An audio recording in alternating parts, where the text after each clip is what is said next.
시장 2부로 돌아왔습니다. 최혜린입니다. 참 다양하게 경기 부양책에 대한 기대감이 이어졌죠. 이번엔 보스턴 연준 총재가요. 경기가 좋아질 때까지 돈을 풀자 했고 설마 그리스가 유로존을 이탈해도 괜찮다, 우리 자신 있다, 감당할 수 있다고 유로그룹 의장이 모두를 안심시켰습니다. 외국인들 폭발적인 매수세가 선물과 현물 양쪽에서 모두 유입되면서 1900선을 한 달 반 만에 회복을 시켜놨었는데요. 6월 20일 고점인 1908포인트보다 훨씬 더 높은 지수대가 장중에 많이 보였지만 종가상으로는 당일 종가였었던 6월 20일 종가 1904포인트보다 약간 낮았다는 아쉬움이 있습니다. 결국 종가상으로는 전 고점을 못 넘었다는 얘기인데요. 옵션 만기 하루 전에 외국인들이 폭발적으로 샀지만 변동성만 컸을 뿐 종가상은 조금 의미가 떨어졌다고도 보여집니다. 옵션 만기 하루 전날 정확한 종가와 정확한 수급까지 전해 듣고 오겠습니다. 시황센터입니다. 미국을 비롯한 주요 중앙은행의 경기부양책 기대감에 코스피 지수가 4일째 상승했습니다. 오늘 지수는 소폭 오름세로 장을 출발한 뒤에 곧바로 1900선을 탈환하고 장중 한때 고점을 1919선까지 높이기도 했는데요. 기관이 매수폭을 줄이면서 오후 들어서 힘이 좀 빠지는 모습이었습니다. 외국인이 현물과 선물 쪽 모두 강한 매수세를 보이면서 약 20포인트가량 끌어올렸지만 막판 기관의 힘이 좀 부족했는데요. 그래도 1900선은 회복을 한 모습입니다. 오늘 코스피 마감 지수는요. 전거래일보다 0.87% 상승한 1903선에서 종가 기록했습니다. 이어서 코스닥 지수도 확인해 보겠습니다. 코스닥 지수는 반면에 하락 전환했습니다. 하락으로 마감을 했는데요. 오늘 갭상승 출발하면서 장 초반 강세를 보이던 지수는 오후 들어서 힘이 좀 빠지다가 결국에는 힘이 좀 빠지기는 했지만 470선은 지켜낸 모습입니다. 하락 전환했는데요. 오늘 코스닥 마감 지수입니다. 전거래일보다 0.04% 하락한 471.43포인트에서 거래 마감했습니다. 이어서 환율 흐름 살펴보겠는데요. 오늘 환율은 소폭 상승 출발하면서 장 초반 롱플레이와 결제가 몰리면서 1130원 선까지 고점을 높이기도 했죠. 하지만 코스피가 상승세를 유지하고 외국인 투자자들도 모처럼 대규모 순매수에 나서면서 이내 하락세로 돌아섰는데요. 마감 환율입니다. 전거래일보다 50전 하락한 1128원 선에서 거래 마감했습니다. 이어서 코스피 시가총액 상위 종목 살펴보도록 하겠습니다. 삼성전자가 2%대로 상승 마감했습니다. 132만 원에 종가 기록했고요. 코스피가 1900선을 회복하면서 강세를 보였지만 자동차 3인방은 현대차 노조의 파업 결정에 상승장 속에서 하락세를 보였습니다. 현대차가 0.21% 하락 마감했고요. 기아차와 현대모비스도 각각 약 보합권에서 거래 마감했습니다. 포스코는 1.64% 상승하면서 37만 2천 원에 종가 기록했고요. LG화학 역시 1.42% 상승하면서 31만 1천 원에 거래 마감했습니다. 삼성생명도 주당 1,600원씩 상승했네요. 93,900원에 종가 기록했고요.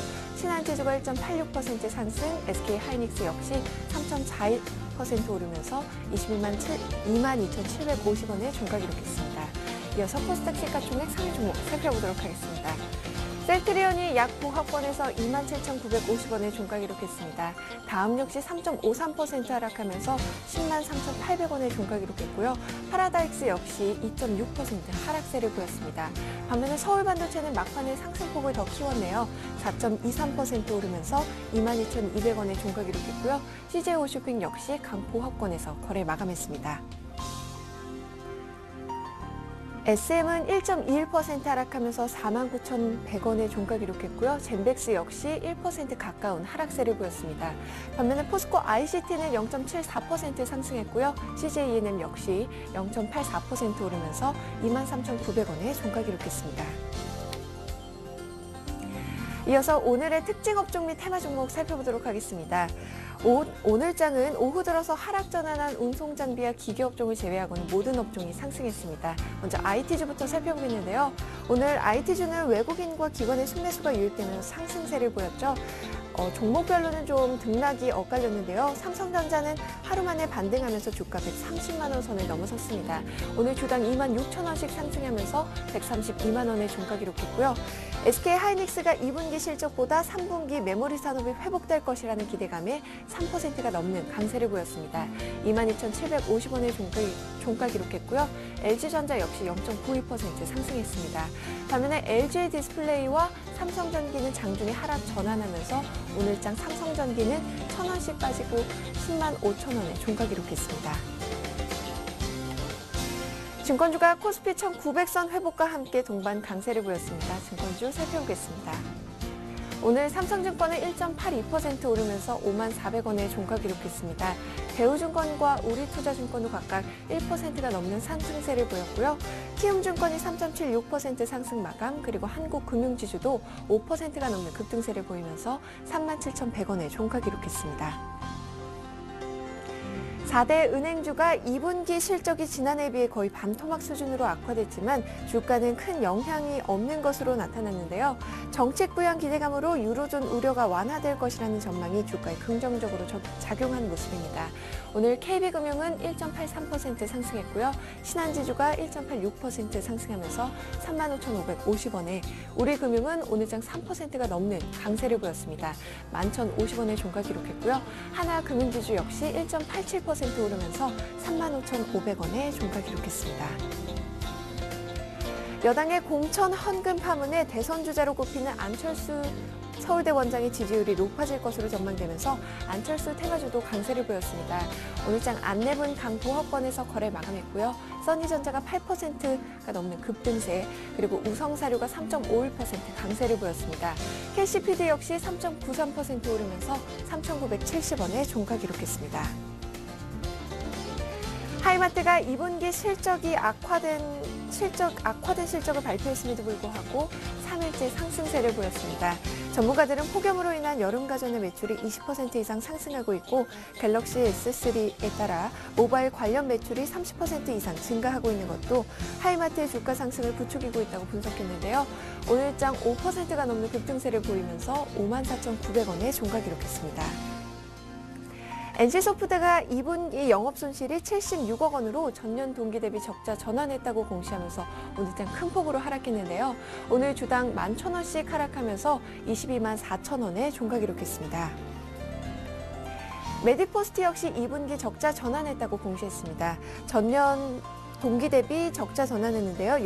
영업손실이 약 9억 원 이상으로 하락하면서 오늘장 주가 역시 약세를 보였습니다. 4.83% 밀려났는데요. 92,700원에 종가 기록했습니다. 지금까지 시황센터에서 김혜선이었습니다. 네, 8월 8일 오늘의 종가는 1,903포인트입니다. 6월 고점을 넘어섰다 하기에는 종가상 약간 더 낮아서 글쎄요, 장중 돌파 정도로만 만족해야 했던 날입니다. 차뿐만 아니라 조선주도 오늘 약간 주춤했던 날인데요.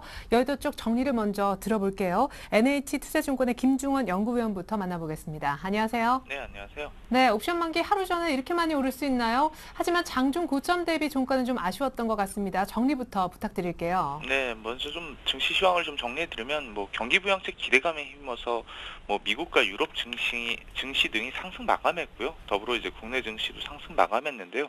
그 옵션 만기를 앞두고 개인이 8천억 넘게 매도를 기록하면서 5장 들어서 코스피의 상승폭은 다소 둔화되었습니다. 지수가 상승한 영향으로 운송장비를 제외하고는 전 업종이 상승한 가운데 의료정밀, 전기전자, 철강금속 업종이 상대적으로 좀 높은 수익률을 기록했습니다.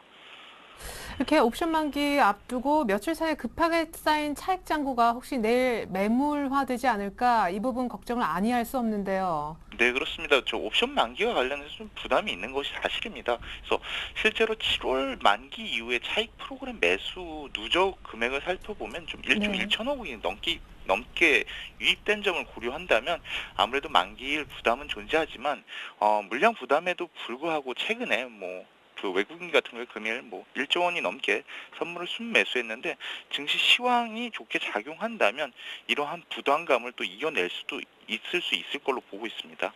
예, 그렇군요.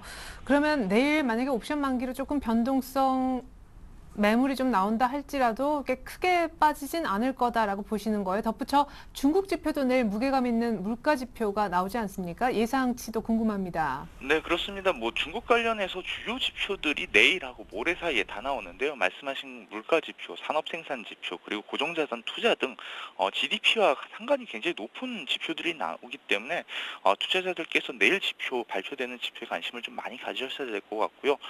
물가 관련해서는 물론 이제 에그플레이션 우려가 최근에 좀 있긴 했지만, 그래도 지금 컨센서스 추이는 전년 동기 대비 한 1.7% 정도로 물가 부담이 오히려 이제 전월 대비 이제 하락하는 모습을 기록할 걸로 보이고요. 이런 부분은 아무래도 그 중국 그러니까 인민은행의 추가적인 그 통화 완화 정책에 긍정적으로 좀 작용할 수가 있을 것 같습니다.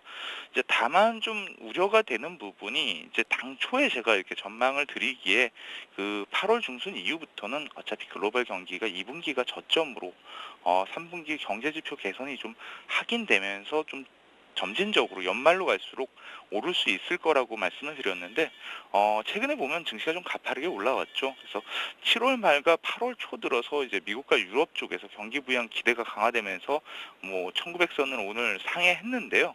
결국 뭐 그 펀더멘털 개선 대비해서는 좀 지수가 좀 급하게 올라온 감이 있다. 이런 부분을 고려하면 단기적으로 뭐 조정 가능성이 없다고 배제할 수는 없지만 그래도 말씀드린 것 같이 글로벌 경기가 2분기를 저점으로 3분기 이후부터 점진적으로 좀 개선될 수 있고 말씀드린 것 같이 중국 쪽에 경기 부양 그리고 통화 완화 정책 기대가 존재한다면 증시가 조정을 받아도 뭐 큰 폭의 조정은 좀 받지 않을 것 같고요.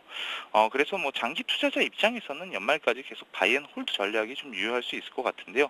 이제 다만 이제 중단기 투자자 같은 경우에는 이미 증시가 뭐 1900선을 상회하고 이런 상황에서 좀 차익 실현을 하고 뭐 단기적인 조정을 기다려 보는 것도 나쁘지 않을 것 같습니다. 예. 조금 빨리 올라간 면이 있기 때문에 조정 가능성도 있다 하셨는데 중국 지표가 만약에 이제 부양책이 더 빨리 나오는 쪽으로 좀 어쨌든 좋게 해석된다면은 중국 관련된 경기 민감주들은 좀 추가적인 상승도 가능합니까? 이 자리에서. 네, 뭐 계속 말씀드렸던 게 중국 그 경기 자체가 2분기가 저점이고 3분기 뭐 크게 개선되지는 않지만 뭐 예. 소폭 정도 그리고 연말로 갈수록 10월에 있는 그 신정부 뭐 이런 모멘텀 등으로 연말로 갈수록 개선될 걸로 봐서요.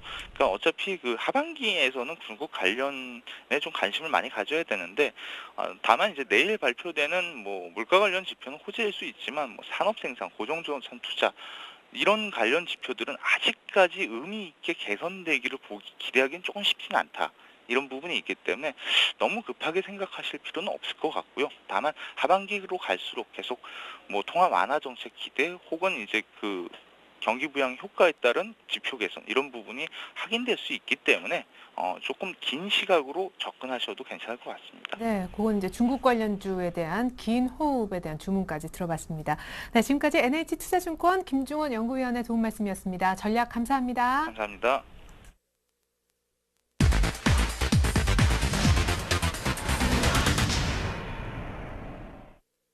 네, 개인이 8,000원 넘게 현금을 챙겨간 날입니다만 외국인이 엄청나게 산 날입니다. 오늘 같은 날 수급 분석은 더더욱 중요할 텐데요.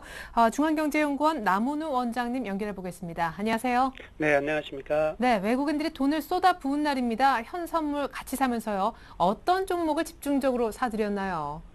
예. 오늘 수급 동향 말씀해 드리겠습니다. 네. 자, 우선 거래소에서요. 오늘 7,300억 정도의 강한 순매수가 들어왔습니다. 또한 선물에서도 9,541계약 현 시간부로 지금 매수가 잡혀 있는데요. 최근 들어서 외국인들이 9,000계약 이상 산 적이 거의 없었던 점을 본다면 지금의 어떤 그 9,500계약 정도는요. 장에 대한 상당한 자신을 가지고 있는 것 같습니다. 다만 오늘은 프로그램 매수세가 7천억 이상 들어온 부분이 있거든요. 근데 프로그램 매수세 같은 경우에도 상당히 좀 많이 들어왔지만 비차익 위주로 좀 많이 들어왔기 때문에 장에 대한 장기적인 관점에서는 좀 긍정적이다 이렇게 보고 있는 것 같습니다. 개인만이요 8,200억 정도의 나홀로 순매도를 보였고요.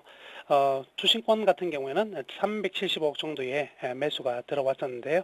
오늘 장중 흐름은 좀 재밌는 흐름들이 나타났습니다. 자, 장중 흐름을 보면은요, 일단 이 연기금 같은 경우에는요, 거래소에서 계속적으로 매수의 흐름들을 유지했고요. 코스닥 같은 경우에는 장중에 연기금은 좀 관망 쪽에 있다가 장 막판부터 매수에 나섰습니다. 그러나 투신권 같은 경우에는요, 오늘 장 초반에는 상당히 좀 많은 매수의 흐름들을 보였었거든요. 상당히 장 초반에는 좀 강한 매수세가 들어오는 흐름들이 나타났었지만 장중 계속 좀 보합권 흐름들을 보였고요. 장 막판에 이제 결국 이제 투신권들이 대거 거래소 매수했던 부분에서 매도가 좀 많이 나오면서 오늘 시장이 좀 상승폭이 좀 둔화되었다 이렇게 볼 수가 있겠습니다. 자, 업종별로 보면은요 오늘의 시장의 흐름은요 네, 우선 외국인들과 기관이 가장 많이 매수했던 부분은 역시 화학업종이 좀 눈에 두드러집니다. 전기전자 업종과 화학업종이 눈에 두드러지는데요. 외국인들 삼성전자를 비롯한 전기전자 업종에서 2,200억 가량의 순매수를 보였고요. 화학에서도 한 1,300억 정도의 순매수를 보인 점은요, 상당히 최근 들어서 많이 접근한 업종이다 이렇게 볼 수가 있겠습니다. 특히 운송장비는 계속적으로 실적 호전 상태가 계속되고 있기 때문에 외국인들 같은 경우에는 지속적으로 좀 접근이 되고 있는 부분이고요. 반면 이제 운송 장비에서는요, 기관과 외국인의 흐름이 서로 상반된다고 보여지는데요. 이 시장에 어떤 상반되는 부분들이 나타나면서 아마도 운송장비 자동차 관련된 업종들 같은 경우에는 또 상승폭이 좀 둔화된 흐름들이 나타날 수 있다 이렇게 볼 수가 있겠습니다. 특히 오늘 같은 경우에는요, 이 금융권 즉 은행과 증권의 상승이 좀 돋보였는데요. 많은 매수는 아닙니다. 소폭의 매수지만 일단 매도가 거의 없는 상황이라고 볼 수 있고요. 따라서 향후 증권이나 은행 장세 안정감에 대한 기대감을 가지고 외국인과 기관이 좀 추가적으로 접근이 되지 않겠나라고 볼 수가 있겠습니다. 그러나 좀 우려될 부분은 하나 있는데요. 일단 외국인들이 지금 일별 현황의 어떤 흐름을 본다면요. 과거 지금 6월 22일 날 자, 이 부분이 되겠습니다. 예, 16,000계약을 매도한 이후에 중간중간에 살짝의 매도세가 나타났었거든요. 그랬던 부분이 이제 최근 들어서 이 부분에서는 상당히 좀 많이 이제 매수가 들어왔습니다. 16,000계약 매도 부분이 이 부분에서 매수가 들어왔거든요. 그러면 오늘의 9,000계약과 전일의 1,300계약을 어떻게 봐야 되느냐? 더군다나 거래소 측면으로 현물도 굉장히 많이 사고 있는 부분은요. 아무래도 글로벌 증시, 특히 미국 증시가요. 지금 계속적으로 상승해 나가고 있기 때문에 일단 장세가 조정은 짧은 기간 나올 수가 있더라도 궁극적으로 방향은 점진적인 상승이 가능하지 않겠냐는 쪽으로 보고 있는 것 같습니다. 네, 그렇군요. 궁금한 부분은요, 외국인들의 선물에 어떤 강력한, 계속 연일되는 이틀 연속 강력한 매수세, 그리고 오늘 또 비차익까지 많이 유입돼서 추세를 좀 위쪽으로 보셨는데, 내일 이제 옵션 만기잖아요. 만기 앞두고 하필이면 이렇게 급하게 샀다라는 것이 아무래도 좀 찜찜하거든요. 네네. 내일 수급 예상 좀 무리가 있을 건 같지만, 네. 전망 부탁드려도 될까요?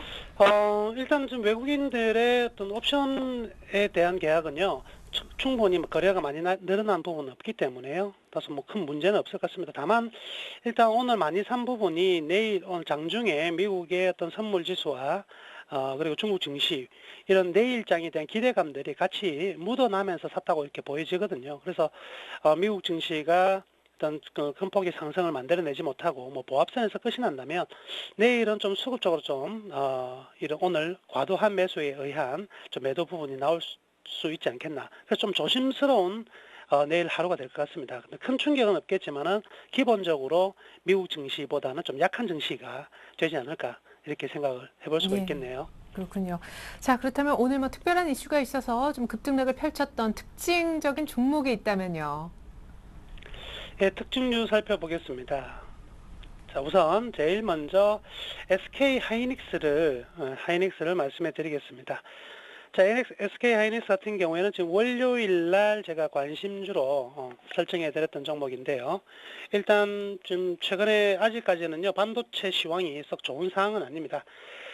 그렇지만 이제 본격적으로 다음 달 한 9월 달 정도부터는요, 성수기를 맞이하기 때문에 메모리 업황이 굉장히 좀 회복될 가능성이 크다 이렇게 볼 수가 있고요.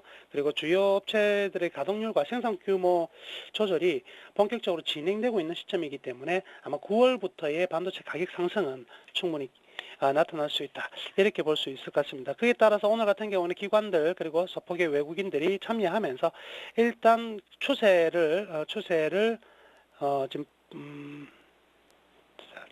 있습니다. 하단 추세를 이제 돌파해 나가는 국면이거든요. 그래서 점진적으로 가격적인 하락이 크게 나타나지 않는 범위 내에서 조정을 받고 올라갈 수 있다. 이런 쪽으로 지금 기관이나 외국인 동시에 접근이 되고 있는 것 같고요. 그 다음에 특징주 두 번째는요, 써니전자입니다. 지금 아무래도 정치 테마주죠. 이제 안철수 테마주로 분류가 되어 있는 종목인데요. 최근 이제 그 여러 가지 이제 많이 정치권 이슈가 되고 있는 부분들, 특히 지금 새누리당이 있죠, 터져 나오고 있는 여러 가지 악재들이 결국 이제 안철수 쪽으로 좀 더 힘이 더 실리지 않을까라는 기대감들이 펼쳐지면서 오늘 써니전자를 비롯한 안철수 테마주들의 대거 상승이 가장 좀 눈에 띄었다 이렇게 볼 수가 있겠고요. 그리고 또 특징적인 점은요, 또 성신양회 같은 이제 시멘트 주식들이 오늘 상당히 좀 많이 강세를 보였습니다. 그간 뭐 전혀 강세를 보이지 못했던 변방의 업종이었는데요. 이 건설 경기가 바로 살아날 것 같지는 않은데 오늘의 전반적인 상승은요, 이제 시멘트 관련 업계들의 변신이 본격적으로 좀 가속화되었다라고 생각을 하고 있는 것 같습니다. 에너지 부분과 그리고 발전 설비 부분으로 상당히 좀 변화를 해나가고 있는 국면이거든요. 거기에 따른 기대감들이 시멘트 관련주들의 매수세로 대거 유입이 되었다 이렇게 볼 수가 있을 것이고요. 그리고 오늘 RNL 바이오가 오늘 상당히 좀 큰 폭으로 상승을 했습니다. 상한가 진입된 부분인데요. 아무래도 이제 바이오주가 가지고 있던 기존의 실적 문제나 향후 안정성 문제가 좀 많이 제기되었었는데 오늘 퇴행성 관절염 자가 줄기세포 치료제가 이제 미국 국립보건원에 이제 등록되면서 유일한 이제 관절염 관련 치료제라는 발표가 나왔습니다. 그 속에서 오늘 상한가까지 나타났고요. 전반적으로 바이오 다른 종목군들이 현재의 오늘 흐름들이 별로 안 좋았음에도 불구하고 좋은 내용이 나오면서 상한가 진입됐던 점이 오늘 하루의 또 특징한 부분이고요. 그리고 제형 솔루텍 대북 경협 관련주인데요. 대북 경협 관련주 해서 지난번 김정은의 방중에 대한 기대감들로 좀 상승을 했다가요. 아직까지 뭐 구체적인 계획들이 나오고 있지 않는 상황이었기 때문에 오늘 전체적으로 이 남북 경협 관련주들은 좀 더 조정을 받았다 이렇게 볼 수가 있겠습니다. 이 상황이 오늘의 특징주라고 볼 수가 있겠네요. 예, 무엇보다 월요일 특징주로서 제가 그냥 뭐 약속하지 않고 질문 드렸는데 SK 하이닉스라고 자신 있게 얘기해 주셨는데 수익이 굉장히 이틀 만이지만 많이 났잖아요. 네. 오늘도 그래서 내일장 관심 종목 들어보고 싶습니다. 네. 내일장 관심 종목으로는요. 우선 유한양행을 꼽겠습니다. 최근 이 제약주군들이 전체적으로 좀 상승세 흐름들이 좀 잘 나타나고 있는 부분인데요. 지난번 5월 달에 좀 상승폭이 한 10만 원대에서 한 13만 원대 한 30% 상승을 했다가 지금은 기간적으로 한 2개월 정도의 조정을 보이고 있는데요. 이 제약 회사들의 주가가 지금 작년 계속해서 좀 빠져 있었던 부분들은 아무래도 이제 정부의 약가 인하 또는 여러 가지 이제 규제들이 많이 있었죠. 이 규제들로 인해서 수익성이 굉장히 좀 악화된 부분들이 제약주가 좀 가지고 있던 핸디캡이었는데요. 그렇지만 이제 전문 의약품 약가 인하에 의해서 실적에는 좀 많이 떨어졌지만 이제 본격적으로 이 일반 의약품 쪽에서 매출이 많이 늘어나고 있는 부분이거든요. 그래서 이런 일반 의약품들의 수퍼 판매 등의 호재들이 좀 나오고 있고요. 그리고 지금 전 세계 이 생명공학주가 특히 미국이죠. 생명공학주가 상당히 큰 상승세를 기록하면서 지금 계속 랠리를 펼쳐가고 있거든요. 여기에 동반하는 흐름들, 제약회사의 변신이 이루어진다면 본격적으로 동반 상승이 가능하지 않겠나. 그 중에서 유한양행은 현재 상당히 좋은 실적들 만들어내고 있고요. 안정적인 흐름들 계속 펼쳐나가고 있거든요. 그래서 점진적인 주가 상승을 좀 기대를 해볼 수가 있겠습니다. 그리고 지금 단기적으로 좀 주가가 좀 급등한 부분에서는요, 조금은 보수적인 접근이 필요한 타이밍이라고 보여지기 때문에요, 순환매를 기다려서 길목 지키기 전략으로 현재 12만 7,500원 가격이라면 전혀 부담 없는 가격이고요. 본격적으로 순환매가 좀 임박했다 이렇게 생각이 들어서 관심 종목으로 넣어봤습니다. 네, 좋습니다. 일단 시간 관계상 한 종목밖에 얘기를 들을 수 없는 아쉬움이 있지만 내일장 관심주로 유한양행 얘기를 들어봤습니다. 지금까지 수급 분석의 중앙경제연구원 남은우 원장님이셨습니다. 감사합니다. 네, 감사합니다.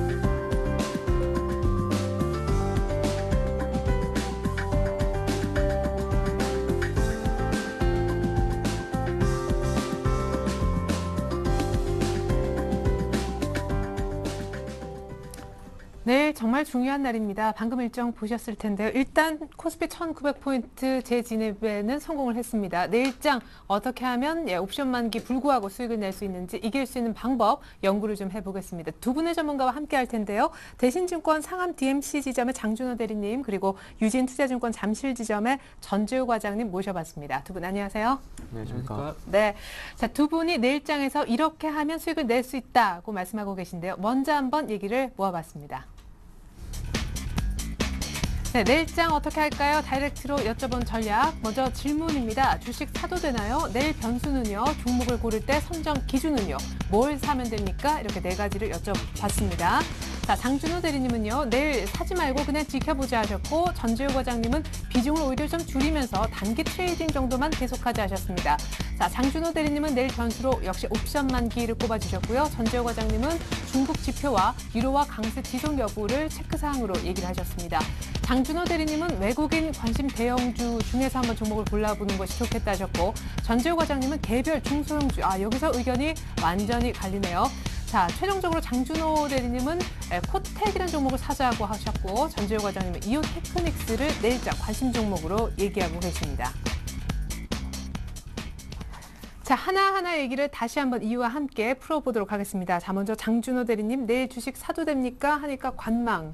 예, 우선적으로는 매수 관점이라 보기는 좀 어렵지 않나. 왜 그동안 좀 상승폭이 좀 컸기 때문에 아무래도 내일 옵션 만기일 때 아마 물량 출회 가능성을 좀 염두에 두셔야 되지 않을까 생각합니다. 아무래도 안돌랠리의 상승 부분을 어느 정도 감안한다면 어느 정도 일정 부분은 반납을 해야 되지 않을까 이렇게 생각을 하고 있습니다. 예. 그 이유는 아무래도 QS에 대한 이 기대감이 이미 선반영되어 있다는 것 좀 보시면 될 것 같고요. 그리고 단기 급등 과정에서 아무래도 거래량이 좀 급증하지 않았다는 점도 좀 관심 있게 좀 두고 보셔야 될 것 같고, 하지만 저 개인적으로는 그 매수는 아니지만 그 매도도 아니다. 그냥 관망이라는 걸 한 이유는 미국의 기업이 이제 기대 이상으로 실적이 계속 발표가 되고 있고, 유로존 문제가 좀 궁극적으로는 좀 해결 방향으로 가지 않나 그렇게 보고 있기 때문에 QE3에 대한 거는 지금 당장 발표되진 않았지만 언젠가 발표될 것 같고, 해결된 부분은 많이 없지만 결과적으로는 해결이 될 수밖에 없는 구조로 가고 있다는 점에서 당분간은 지금 뭐 내일장은 뭐 매수 관점, 매도 관점보다는 지금 가지고 있는 주식을 좀 홀딩하는 쪽으로 가지고 보시면 좀 더 좋으실 것 같습니다. 네, 따라서 막 붙어서 이제 사기는 좀 그런데 그렇다고 매도할 것도 아니고 관망이다. 예. 그러면 관망하면서 뭘 지켜보실 생각이 있습니까? 뭘 기다리는 거예요? 우선적으로는 1900 안착이 가능한지 우선 보고 있고, 네. 우선적으로 재정 정책이 어느 정도 발표가 더 될 수 있을까라는 걸 좀 지켜보셔야 되지 않을까 생각하고 있습니다. 좀 최근 들어서 좀 이 재정 정책의 발표가 좀 더 시일이 좀 빨라지지 않을까 생각하는 게, 계속적으로 좀 발표가 좀 좋은 쪽으로 계속 나고 있고 강력하게 말을 좀 많이 하더라고요. 그러니까. 네. 그리고 좀 의외의 결과도 나올 수 있는 상황에서 굳이 좀 개인적으로 좀 어느 정도 조정을 받겠지만 당장 매도를 하기보다는 좀 관망을 한 후에 다시 매도를 하거나 매수를 하셔도 되지 않을까 생각하고 있습니다. 네, 어쩌면 더 싸게 살 수 있는 기회도 어쩌면 더 비싸게 팔 수 있는 때도 올 수 있기 때문에 네. 일단은 좀 들고 가는 1900 안착도 확실히 되진 않았다라는 이유를 들어봤습니다. 반면에 전재우 과장님 일단은 내일 비중 좀 줄이자 하셨는데요. 네. 단기적으로 많이 올라왔다 역시 이유 중에 하나겠죠? 예, 제가 뭐 차트 상으로도 봤을 때도 뭐 일봉상으로는 일단 단기 박스권 위에 있다라고 보고 있고요. 뭐 주봉상으로도 60일선에 걸려서 쉽게 돌파는 좀 어렵다라고 보는 입장이고요.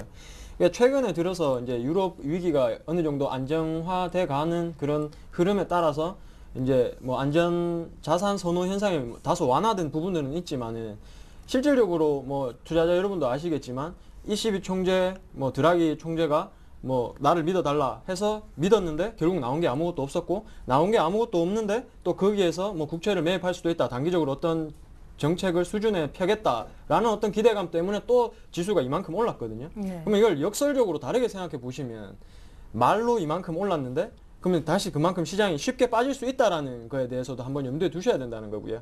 지금 시장 상황은 그냥 유럽 위기가 다소 그냥 소강 상태다. 지금은 어떤 것도 정확하게 나오지 않은 그런 소강 상태이기 때문에 뭐 뭐 금융시장이 불안할 때마다 국채를 뭐 단기적으로 매입을 하겠다 그런 얘기만 나와 있지 그거에 대한 구체적인 일정이나 그거 뭐 구속력을 가지는 어떤 협상 자체가 아직은 없기 때문에 그런 액션을 정확하게 보고 가야 된다. 그러기 위해서 지금 지수는 많이 올랐다. 그러면 일단 비중을 축소하시고 그다음에 단기적으로 이제 짧게 매매를 가져가는 게 지금 장에서는 유효한 전략이다라고 생각이 되는 거고요. 워낙 뭐 명백하게 딱 나와 있는 그런 위기 자체가 뭐 미국은 뭐 재정 절벽 위기 뭐 그 부분도 있죠. 그다음에 유럽 위기는 계속 지속될 거다. 기간이 오래 걸릴 거다라는 부분은 명백하기 때문에 그 부분에 대해서는 투자자 여러분들께서 계속 뭐 염두에 두고 가셔야 되기 때문에 지금 지수는 좀 높게 보여진다. 그렇게 보고 있습니다. 전재호 과장님은 그럼 오늘 하루 이제 뭐 매매도 하셨을 거잖아요. 많은 문의 전화 속에 일단은 파십시오라고 많이 얘기하셨을 것 같아요. 예, 저는 오늘뿐만 아니라 오늘은 제가 사실 예상했던 것보다 너무 많이 올랐다라고 생각이 들었는데 그렇죠. 예, 깜짝 저는 놀랐어요. 어제 엊그제 해서 계속 저는 매도를 계속 하고 있었고요. 예. 실질적으로 저는 지금 현금 비중이 뭐 제가 가진 포트에는 현금 비중이 제일 많은 부분을 차지하고 있고 그다음에 제가 지난주에도 말씀드렸던 것처럼 이제 현금 비중 어느 정도 가지고 가면서 짧은 매매를 하자. 그렇게 계속 말씀을 드렸던 거고요. 그럼 아직 현금이 이제 뭐 아주 조금 있으시거나 많이 있지 않으신 분들은 지금 이제 현금만 쓸 때 포트에서 한 몇 % 정도는 현금을 쥐고 있는 게 좋나요? 일단 저는 단기적으로 봤을 때 일단 큰 그림을 그렸을 때는 결국에는 뭐 9월 달까지 기다려야 된다라는 제가 처음에 가진 입장은 계속 유효하게 생각을 하고 있고요. 단지 제가 조금 당황을 했던 부분이 뭐냐면 이번에 반등이 저는 계속 지난주에도 좀 안 좋게 말씀을 드렸는데 더 가고 장이 더 가고. 너무 자꾸 올라가다 보니까 예. 제가 사실 좀 당황을 조금 한 부분이 있긴 합니다. 이게 이제 한데 9월에 가야 그렇죠. 되는데. 예. 그러니까 이제 어떤 구체적인 액션이 나오고 나서 뭔가 움직여줘야 되는데 기대감만으로도 이만큼 올라갔다는 거에 대해서 저는 사실 계속 아직도 의구심을 갖고 있습니다. 예. 뭐 좀 비정상적인 건 아닌가라는 생각을 들고 하고 있기 때문에 그리고 또 유럽에서 나오는 지표들 발표하는 것도 뭐 이태리도 뭐 분기 성장률 자체가 마이너스가 뭐 4분기 연속이고 그다음에 뭐 영국도 올림픽이 지속되고 있지만 소매 판매는 계속 둔화되고 있고 그런 부분들은 유럽은 아직까지 안 좋다라는 거를 실제적으로 나오고 있기 때문에 뭐 결과적으로 지금 주식 비중을 많이 줄인 다음에 현금 어느 정도 가져가야 되냐 그 부분에 대해서는 저는 한 60 정도 가져가는 게 좋겠다. 절반보다 더 많이 현금을. 예, 제가 지금 일단 하고 있는 방법이 일단 현금을 많이 가지고 있는 부분을 가지고 가기 때문에 그게 제 생각이고 제가 가지고 있는 의견이라서 저는 한 60 정도는 현금을 일단 가지고 장을 보시는 게 좋겠다. 그 60의 현금으로 좀 짧은 매매를 좀 가져가시는 게 좋지 않겠나. 저는 그렇게 보고 있습니다. 네, 좋습니다. 그 트레이딩 대상도 잠시 후에 좀 여쭤보도록 하겠습니다. 아예 종목을 들고 나오신 것 같으니까요. 자, 그리고 내일장 변수로 옵션 만기를 꼽아주셨는데 외국인들이 오늘 6개월 만에 제일 많이 샀다고 합니다. 내일 뭐 매물이 나올 수도라고 하셨는데 매물이 한 얼마 정도 나올 거라고 예상하세요? 그 정도까지 그 수치 정도는 생각을 안 해봤고요. 우선 오늘 장처럼 옵션 만기 같이 오늘 장처럼 이렇게 크게 올랐다가 좀 밀리지 않을까 좀 예상했는데 오늘 장에서 이미 지수가 많이 올랐다가 떨어졌기 때문에 옵션 만기일이 내일 당장의 변수는 되겠지만 그래도 큰 변동성은 조금 오늘처럼 오늘보다는 좀 적지 않을까 생각합니다. 아예 오늘 막판에 조금 상승폭을 줄여놓은 게 내일은 괜찮을 거다. 그렇죠, 예. 저 같은 경우 오늘 같은 그 이런 흐름을 내일 예상을 했는데 오히려 오늘 좀 빨리 나와 버렸기 때문에 오히려 내일 같은 경우에는 좀 더 큰 폭의 상승은 없겠지만 그래도 큰 폭의 하락 또한 없을 것 같은 그런 생각이 들고 있고요.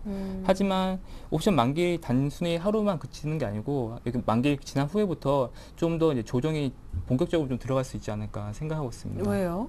우선적으로 지금 정책 기대감은 충분히 반영됐고 이제부터 제일 관심 있게 보셔야 될 게 수급인데 외국인 물량이 계속적인 이제 수급이 지금 많이 들어왔습니다. 하지만 이 수급량이 좀 과도하게 많았다는 점에서 이제 9일간 10일에 있을 중국의 이제 각종 지표가 조금이라도 좀 안 좋게 나온다거나 그러면 수급에서 좀 꼬일 수가 있기 때문에 좀 관심 있게 지켜보셔야 될 것 같고 네네. 기대감 이상으로 뭐 수급이 계속 좋아진다면 오히려 지금은 1900선을 이제 충분히 돌파하고 2000선까지 내다보셔도 되지 않을까 생각하고 있습니다. 네, 자, 전재호 과장님, 조정은 만기 다음부터 본격화될 수 있다 의견에 동의하시는지요? 그리고 역시 중국 지표를 중요한 변수로 꼽고 계시잖아요. 네. 여기에서 기대감으로 왔는데 중국 지표가 안 좋으면은 확 수급이 꼬이면서 매물이 나오는. 어우, 생각만 해도 무서운데요. 이 제가 지난주에 말씀드렸던 것처럼 제가 8월을 좀 안 좋게 보는 그런 사람 중에 한 명이라서 네. 일단은 제가 이게 내일장의 다이렉트 전략이기 때문에 내일 아까 말씀하신 것처럼 뭐 옵션 만기 1일 뿐만 아니라 이제 그 중국 지표들이 이제 내일과 내일 모레 경제 지표들이 발표가 됩니다. 이제 내일 경제 지표가 발표가 되는 게 제가 지난주에 중국에 대해서 말씀을 드릴 때 이제 중국의 그런 그 완화 정책들이 실제적으로 지표에 어느 정도 반영이 됐던 게 6월 달인데 7월 달에는 과연 어떻게 반영이 될까 그 부분에 대해서 이제 투자자분은 좀 관심을 가지셔야 된다라고 생각이 되고요. 실질적으로 지금 이제 기대감으로 어느 정도까지 올라왔는데 여기서 어떤 실질적인 어떤 지표들에 대한 확인에 대한 부분은 굉장히 중요한 부분이라 생각이 되고요. 네. 실질적으로 유럽을 제외한 나머지 미국과 중국이 어떤 식으로 가닥을 잡느냐가 지금 시장을 이제 9월 달까지 어떤 유럽에 대한 이슈가 어느 정도의 소강 상태라면 시장을 이끌어갈 수 있는 이슈가 될 수 있을 만한 건 중국이 이제 내일 발표하는 지표들에 대한 부분과 이제 또 미국이 또 어떤 방향을 잡아가느냐 그 부분에 대해서 굉장히 중요하게 보고 있는 거고요. 아까 뭐 말씀하신 것처럼 중국 지표 자체는 그렇게 크게 나쁘게 나올 거는 없다라고 판단이 되고요. 왜냐하면 지금 전체적으로 6월달 지표도 어느 정도 반등의 기미가 조금 나왔고요. 그다음에 중국 부동산도 조금 움직임이 좋아지는 방향을 좀 보이고 주고 있고. 저는 궁금한 게 최근에 뭐 가뭄 때문에 국제 곡물 가격이 다 올랐잖아요. 중국도 그 물가가 이제 조금 영향을 받으면서 혹시 생각만큼 아주 낮게는 안 나오지 않을까. 그렇죠. 그러니까 이제 물가 상승분에 대한 부분도 있는데 이제 그것도 금요일 날 발표가 되는 거죠. 그러니까 CPI를 말씀하시는 네. 것 같은데 국제 곡물 가격 때문에 그런 우려하는 부분이 충분히 있습니다. 국제 곡물 가격이 많이 올랐기 때문에 물가 상승률이 어떻게 반영이 되느냐. 그런 모든 부분들을 이제 내일과 내일 모레 연속으로 이렇게 발표되는 그런 중국 지표들을 이제 투자자분들이 이제 관심을 가지셔야 된다. 그 부분을 말씀드리는 겁니다. 네, 그리고 유로화 강세 이것도 변수로. 네네. 유로화에 대한 부분은 지금 유럽이 계속 안 좋으면서 실질적으로 매도 포지션을 많이 취하고 있었는데 최근에 이제 한 3일 정도 유로화가 이제 달러 대비해서 강세를 보이기 시작을 했습니다. 그래서 차트상으로 봤을 때도 약간의 이제 좀 단기 하락 부분을 조금 꺾어가서 다시 올라가는 부분이 아닌가라는 판단을 해볼 수 있을 정도로 그렇게 그림이 그려지고 있는데 그 부분이 실제로 그러니까 환율 자체는 실질적으로 어떻게 뭐 장난을 친다거나 뭐 이렇게 이런 부분들이 아니라 실제적으로 그 경기 상황이나 그런 모든 부분들을 반영하는 걸로 볼 수 있기 때문에 그런 유로화에 대한 움직임도 단기적으로 많이 이제 투자자분들이 그 유로화는 어떻게 움직이는가에 대해서 지금 유로 시장 유럽 쪽이 어느 정도 이제 안정되었구나, 어느 정도로 되어 가겠구나, 아니면 좀 더 올라가겠구나 그런 데에 대한 판단 지표로 삼으시면 좋겠다 싶어서 제가 유로화 부분을 오늘 말씀드리는 겁니다. 예, 좋습니다. 이렇게 해서 이제 내일장 변수 모두 들어봤고요. 자, 종목 선정법에 대해서 좀 알아보겠습니다. 이렇게 미리 질문을 드렸더니 장준호 대리님은 외국인 관심 대형주를, 우리 전재우 과장님은 개별 소형주를 전혀 다른 얘기인데요. 우리 장 대리님 얘기부터. 예, 우선적으로 저는 8월 달은 아무래도 이제 이런 정책 기대감이 이미 선 반영되어 있고 8월달 증시를 상승시키기 위해서는 이제 수급이 제일 중요한데 그 수급 중에서도 외국인 수급이 좀 중요하지 않을까. 그래서 외국인들이 최근에 매수를 꾸준히 하고 있는 뭐 현대차라든지 SK이노베이션, 뭐 LG생명과 같은 좀 대형주 위주로 좀 보셔야 되지 않을까 생각하는데 저도 좀 중소형주에 좀 관심을 두셔야 되는 게 뭐냐면 지수가 아무래도 저 개인적으로는 1900선을 크게 이상 상향을 하면서 2000포인트 가까이 간다면 대형주들이 우선적으로는 많이 갈 것 같고 중소형주 좀 계속적으로 소외를 받을 것 같지만 아까 말씀드린 조정이 올 수 있습니다. 조정 오시면 1900선에서 이제 위아래로 제한적인 흐름을 보인다면 저도 개인적으로 이제 중소형주에도 좀 관심을 가지셔야 되지 않을까 생각하고 있습니다. 그러면은 지금 중소형주 갖고 계신 분들은 미리 팔 필요는 없겠네요. 그렇죠. 다시 이제 오를 수도. 예, 오히려 지금 중소형주는 매수 기회를 보셔야죠, 아무래도. 예. 아니, 저는 이제 외국인 네. 관심 대형주라고 하시길래 코스피가 진짜 한 2000 가나 그 얘기를 하실 줄 알았는데 약간 네. 이제 톤은 이제 같이 좀 병행해서 보자는 쪽으로 얘기를 해주셨고 그러면 완전히 뭐 다른 의견은 아닌 것 같습니다. 네. 이제 중소형주 쪽으로 보자.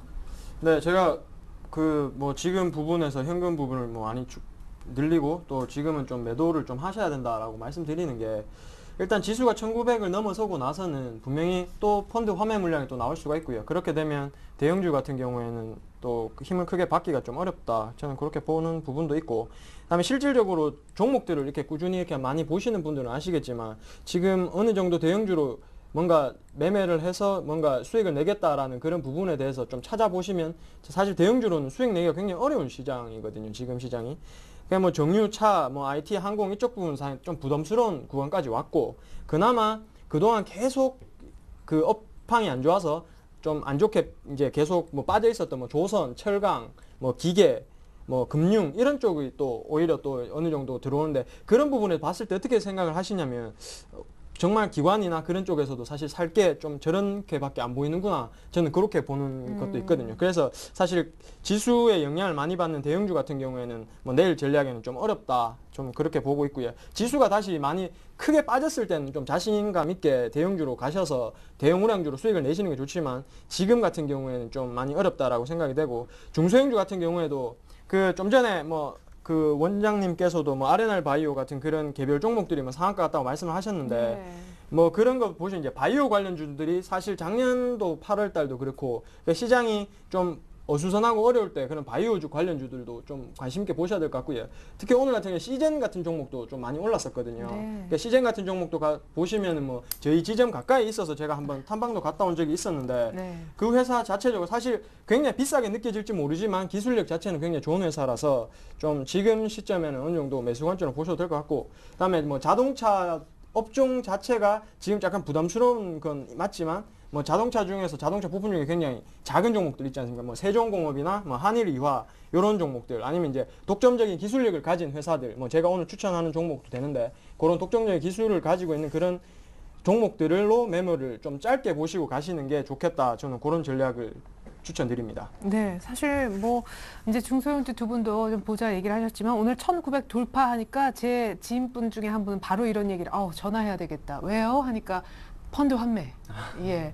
이런 개인분들도 적지 않을 것 같습니다. 오늘 많은 개인의 물량 중에는 바로 그런 물량도 좀 있지 않을까 또 생각이 듭니다. 자, 이제는 뭘 살까요에 대한 이제 답을 좀 들어보는 시간인데, 자, 이제 종목이 공개가 됩니다. 자, 장준호 대리님은 코텍을 얘기하셨어요. 예. 우선적으로 이제 코텍을 좀 많이 못 들어보셨는데 간단하게 소개해드리자면, 여기 모니터를 생산하는 기업입니다. 모니터인데 좀 특수한 모니터라고, 이제 카지노나 뭐 전자칠판, 뭐 의료용 같은 데에 대한 모니터를 생산을 하는 업체인데요.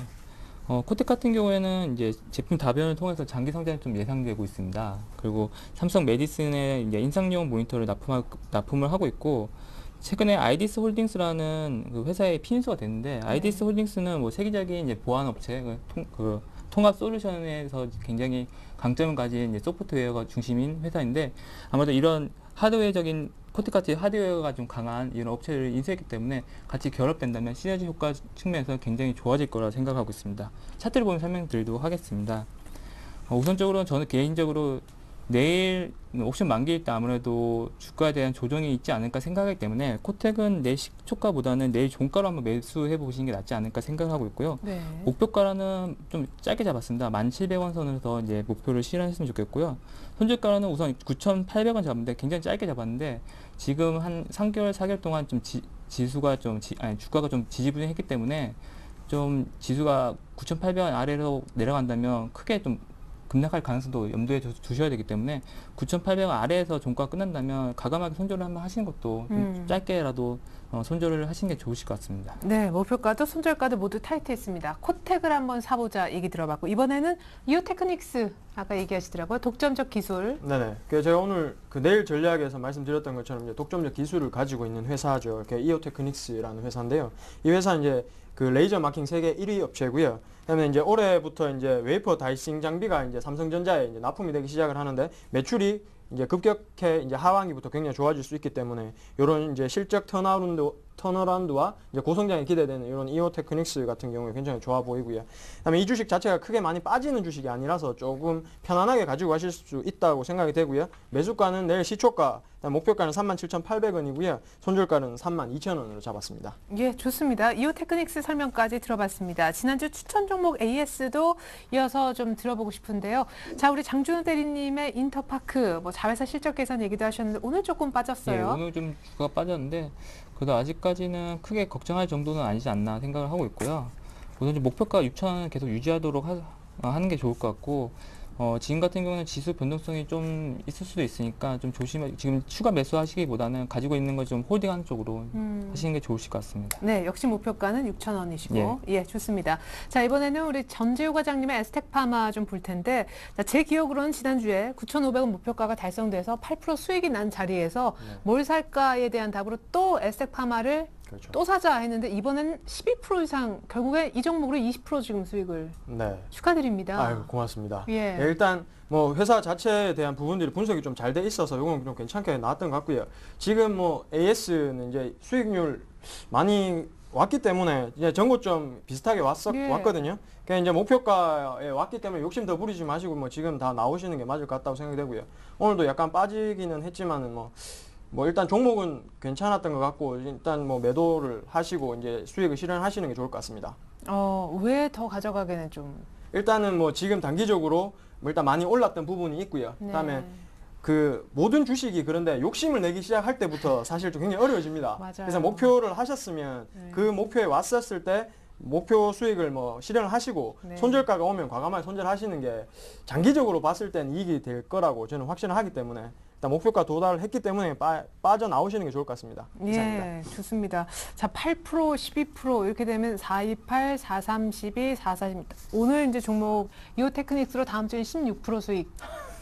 예, 뭐 그렇게 나올 수 있었으면 좋겠네요. 예. 예, 있어야 될 텐데요. 자, 우리 장준호 대리님도 질 수 없죠? 예. 예, 수익 몇 프로 정도? 코텍으로. 우선적으로 개인적으로 실적이 좀 좋은 회사여가지고요. 좀 예. 장기적으로 보는 거여가지고 일주일 동안 뭐 좀 많이 올랐으면 좋겠네요. 많이 몇 프로? 한 5%. 예. 예, 알겠습니다. 요거 이제 고정으로 몇 프로 정도 예상하시는지 이거 재밌네요. 자, 좋습니다. 자, 두 분은 내일장 다이렉트 전략 종목까지 스모 있습니다. 다시 한번 정리해서 보여드릴게요.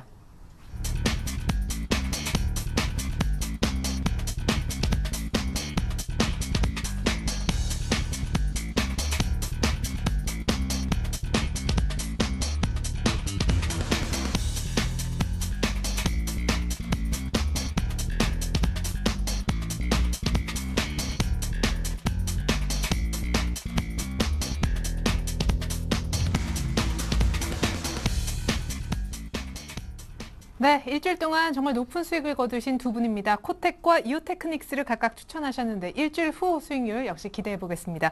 대신증권 장준호 대리님, 유진투자증권 전재호 과장님과 함께했습니다. 감사합니다.